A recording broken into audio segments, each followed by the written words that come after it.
you join me today in Llandegla. It's actually the very next day after the demise of my Mavic Air 2, and I'm on a drone course all weekend, so that was good timing.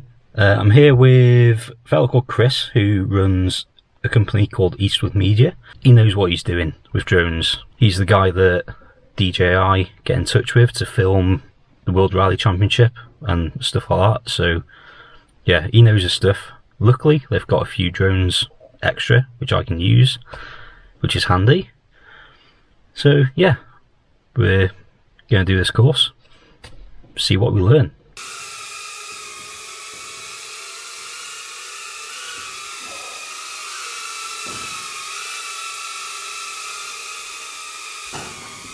I'll claim it's me flying at the same time as well. Fine. Good. Yes, through, and back. Okay, we'll let you get halfway.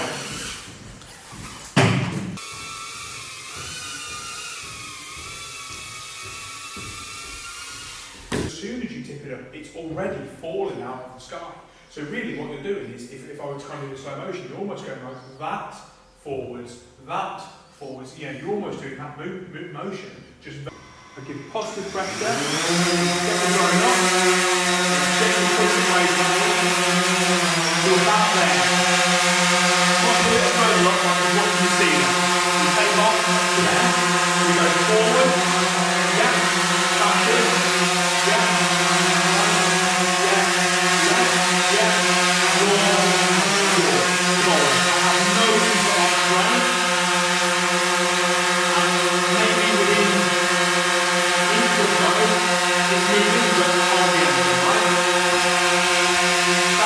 okay, so that locks in. Yep. If you'd have tested it, if you test it the other way, yeah. But can you see how it's unstable because it's not on level ground? Yeah. When you try and take off, that's going to want to stand up. When you come into land, if you land on uneven ground, it wants to hold itself level. That's when you need to touch it down, and you'll hear me hold down, and you just do 2 seconds, and it will cut the motors, and then it will fall level. Wait till you hear the battery alarm. It is just so irritating. Oh, is it? Yeah. Does your head in. Push it forward, that's enough. Stop there. Now do the full check. Get up a bit more.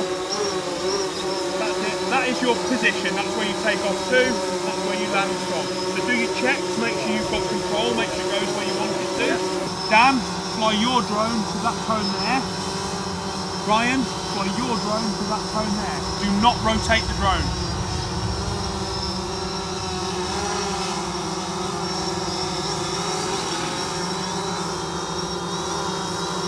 Over the cone? Yeah. Do not rotate the drone. Fly your drone back to this cone here. Dan, without rotating, fly back to this cone.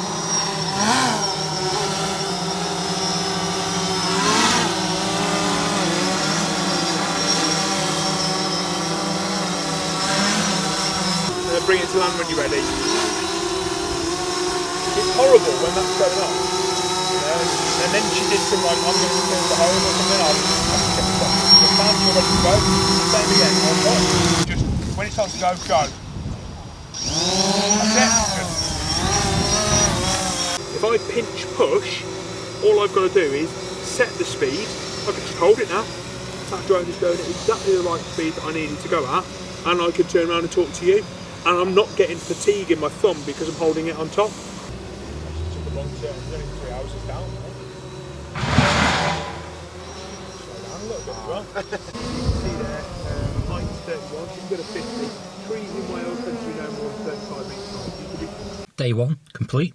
I have to say, fantastic experience so far. Chris knows what he's doing, that's for sure. It's day one, it's all about how to control a drone, how to take off and land, and how to manoeuvre a drone into position. None of it even really involves looking at the screen to see what the camera's doing. It's all line of sight, knowing how the drone's reacting to what you're doing, pretty much. And yeah, I've learned a lot. I thought I knew how to fly a drone pretty well, but I've learned a great deal. I have a feeling I might be picking up one of those little FPV drones at some point to have a little play with.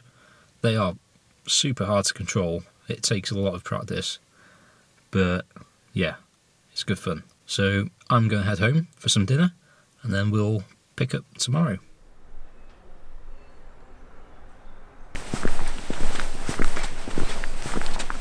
Okay, so day 2.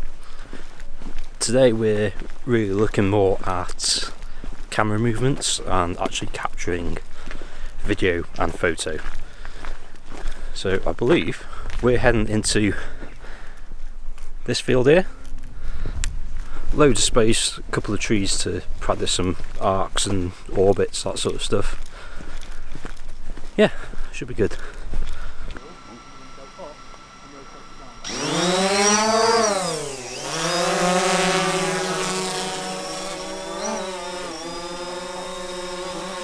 Going, oh, where is it, but you can have absolute confidence. It's alright. You can have absolute confidence that you can do this shot. Right now, if you identify somewhere that you know it's safe to go to and take a stop, that will be running. So this is where you just need to commit when it touches the ground. Commit, even if it rolls, commit. That's it, good landing. Position A, position B. What is the route? What stick commands do I need to do? Slowly. Just sideways, and then that one will go the other way. What do we need to do to the drone to keep it pointing this direction? So we need to rotate it, don't we? Right, okay, so we need to go sideways but rotate. So if I just do the rotate, hold it for 2 seconds, it goes into landing mode, and then it just goes straight down into the ground and there's no adjusting it. We good to go? So nice and positive, up, out to 4 metres, and then do your stick tests. Is it in mode 2? Or some random mode that your mate might have set up? Yes, it is. Mode 1, not previously. Mode 1 wouldn't have actually taken off.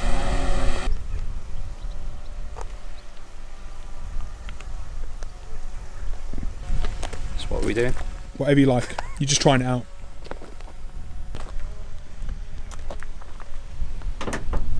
That was a really nice display, isn't it?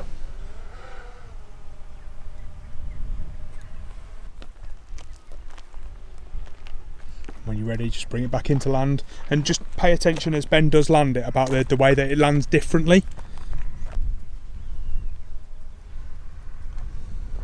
I think that's the right way around.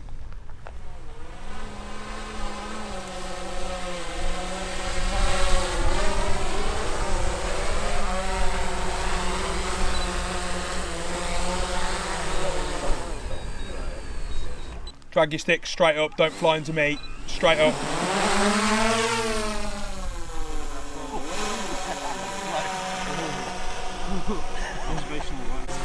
He said straight up. Straight up, so.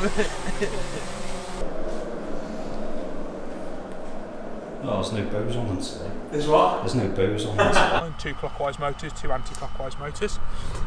Sensor-wise, it's got on the front, it's got vision sensors, and it's got a pilot camera. But I'll take it off, I'll push it out.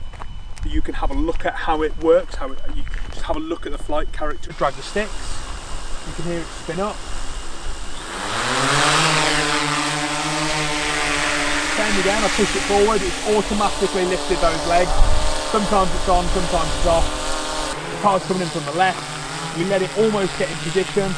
Because the trouble is, if that car doesn't do a perfect corner, if you're on a Grand Prix track, they all drive the same.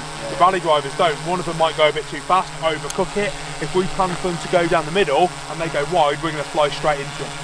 Anyway, so it'll be more like this, which is now in sport mode. So we'll go, drop the car, see how much it tipped up. That's at like 45 degrees now. And you can see the speed. One of the advantages of having 2 batteries is we can hot swap.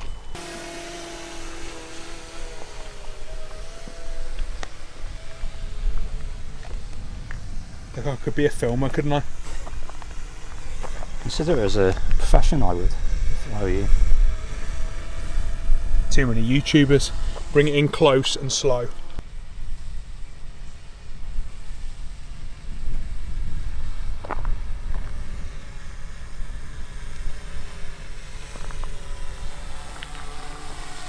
You can lower it down a bit, but you're not landing it.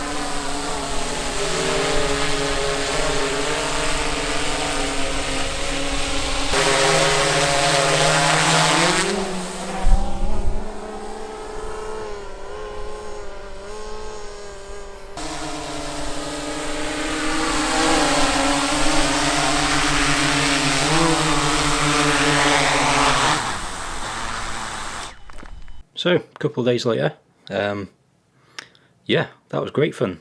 Learned a great deal, I have to say. Chris and the rest of his team, they certainly know what they're doing. Very well catered for a mixture of flying experiences and a very down-to-earth, methodical way of learning as well. I have to say, I think I may have actually been at a disadvantage compared to everyone else there. I was actually the only person in the group who had flown drones before, which, if anything, just means that I had a load of bad habits which I was trying to snap out of, and that kept cropping up even in day 2.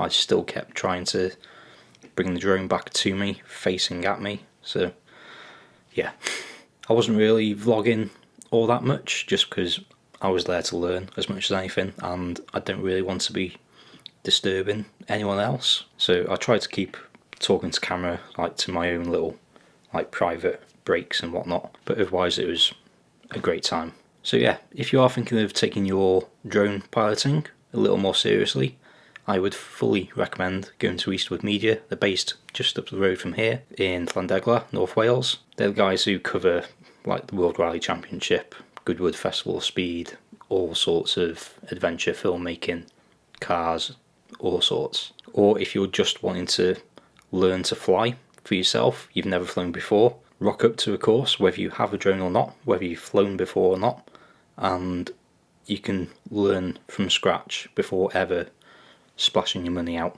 on an expensive drone. So in terms of my drone, if you haven't seen the last video, then do check it out if you want to see a pretty catastrophic Maverick Air 2 crash. Gist of it is, I'm very glad that I bought my DJI Care Refresh. Right now it's all packed up in whatever I could find to try and keep it safe. Obviously I bought the Fly More combo, and I just got in touch with DJI yesterday and I'm sending it back, and the only bit they need is the drone itself. So I've wrapped that up because it's quite a big box. The camera and what's left of the gimbal is in this little baggie. Throw that in there as well, and then they'll be sending me some postage information, shipping it off to the Netherlands I think, and hopefully very soon I should get myself either a repaired or brand new drone. So I'll keep you updated with that. I will probably do a separate video around the whole experience of using the Care Refresh program, and otherwise do stay tuned. I've got a lot of sort of more product related videos coming up, including this and these and that over there. That's a Godox Speedlight. Yeah, I've got loads of stuff planned, so if you want to see those, please do consider hitting subscribe down below. Give it a like if you liked it, and if you've got any comments or questions at all, do drop a comment down below and I'll be sure to get back to you. Otherwise, thank you very much for watching. I know it was a bit of a mishmash one, but I hope you enjoyed it either way. And until the next one, be good, stay safe, and I'll see you in the next video.